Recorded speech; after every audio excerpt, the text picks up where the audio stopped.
배달기사의 헬멧을 쓰고 나타난 한 남성이 있습니다. 그는 길을 걷다가 갑자기 복면 같은 것을 뒤집었었습니다. 그리고 길가에 세워져 있던 오토바이로 다가갔습니다. 짐칸을 열어 자연스럽게 헬멧을 꺼내 썼습니다. 이어서 장갑까지 꺼내 착용했습니다. 마치 원래 자신의 오토바이인 것처럼 거침없는 손놀림이었습니다. 그렇게 완벽하게 배달기사로 변신한 그는 길을 건너 걸어갔습니다. 그가 향한 곳은 경기도 부천의 한 족발집이었습니다. 배달이 몰리는 시간대, 라이더들이 쉴 새 없이 드나드는 가게였습니다. 가게에서는 미리 포장을 마친 족발 세트를 테이블 위에 올려두고 있었습니다. 라이더가 들어와 자신이 맡은 음식을 가져가는 흔한 방식의 매장이었습니다. 이 남성은 그 틈에 자연스럽게 섞여 들어갔습니다. 봉지에 붙은 영수증을 살펴보는 신용까지 했습니다. 마치 배달 주소를 확인하는 라이더처럼 보였습니다. 휴대폰을 들여다보며 다른 배달콜을 확인하는 척도 했습니다. 그렇게 그는 포장된 족발 한 봉지를 집어 들었습니다. 그리고 유유히 가게를 빠져나갔습니다. 그 누구도 그를 의심하지 않았습니다. 너무나 자연스러운 몸짓이었기 때문입니다. 그런데 그가 가게를 나서고 얼마 지나지 않아 헬멧을 쓴 진짜 배달기사 2명이 들어왔습니다. 그중 한 명이 자신이 배달해야 할 음식을 찾기 시작했습니다. 아무리 찾아도 족발이 보이지 않았습니다. 바로 조금 전 가짜 배달기사가 들고 나간 그 족발이었습니다. 가게 주인은 그제야 상황을 파악하고 경찰에 신고했습니다. 그런데 이 사건에는 피해자가 한 명 더 있었습니다. 바로 헬멧을 도난당한 오토바이의 주인이었습니다. 그는 헬멧뿐 아니라 장갑과 이어폰까지 함께 잃어버렸다고 진술했습니다.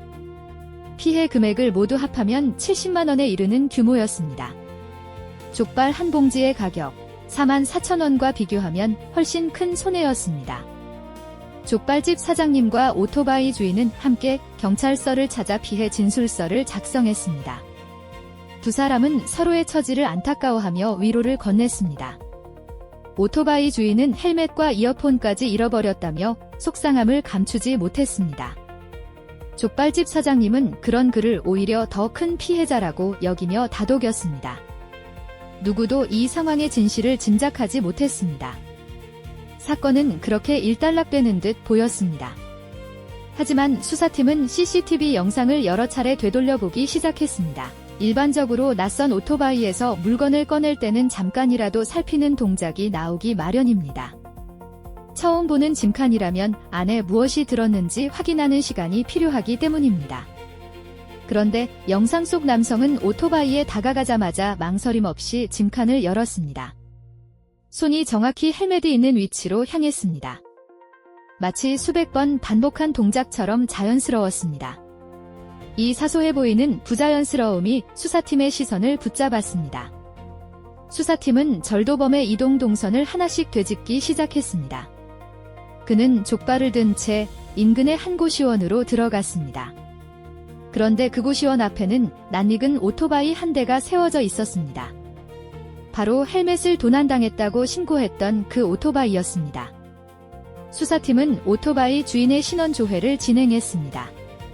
등록된 주소는 절도범이 마지막으로 향했던 그 고시원과 정확히 일치했습니다. 모든 정황이 하나의 결론을 가리키고 있었습니다. 헬멧을 도난당했다며 피해 진술서까지 작성했던 그 오토바이 주인이 사실은 족발을 훔친 당사자였습니다. 경찰은 그를 찾아가 자택 확인을 요청했습니다. 그는 처음에는 완강하게 부인했습니다. 집안에 들어가면 족발이 남아있을 것이 뻔했기 때문입니다. 하지만 현관까지만 확인하겠다는 경찰의 제안에는 끝내 거부하지 못했습니다. 문이 열리자 신발장 안에 부츠 한 켤레가 놓여 있었습니다. CCTV 속 절도 장면에서 그가 신고 있던 것과 같은 부츠였습니다. 더 이상 부인할 수 없는 증거 앞에서 그는 결국 범행을 인정했습니다. 신고가 접수된 지 하루도 채 지나지 않아 사건은 마무리됐습니다. 절도범의 정체는 30대 남성, 현직 배달기사였습니다. 그는 평소 배달 애플리케이션을 통해 주문과 배차 상황을 실시간으로 확인할 수 있는 위치에 있었습니다. 족발집 역시 그가 머물던 고시원에서 가까운 거리에 있었습니다. 눈으로 직접하게 상황을 살피고 앱으로는 배차 흐름까지 파악할 수 있었던 셈입니다. 그는 실제 배달기사가 도착하기 불과 몇 초 전 정확한 타이밍에 매장을 빠져나갔습니다. 수사팀은 이를 우발적인 범행이 아니라 치밀하게 계산된 범행으로 보고 있습니다. 절도범은 이번이 처음이라고 주장했습니다. 하지만 범행의 치밀함과 자연스러움을 고려할 때 여죄 여부에 대한 추가 조사가 이어질 예정입니다. 훔친 물건의 가격만 놓고 보면 44,000원. 결코 큰 금액은 아니었습니다. 하지만 그는 스스로를 피해자로 꾸며 수사에 혼선을 주었습니다. 단순히 범행을 부인한 것이 아니라 존재하지 않는 또 다른 범인이 있는 것처럼 새로운 사실을 만들어낸 셈이었습니다. 이 점은 향후 양형에 불리하게 작용할 가능성이 높다는 분석이 나옵니다. 만약 상습 범행으로 인정될 경우 가중 처벌 대상이 될 수 있습니다. 수사력을 낭비하게 만든 정황 역시 처벌 수위에 영향을 줄 것으로 보입니다.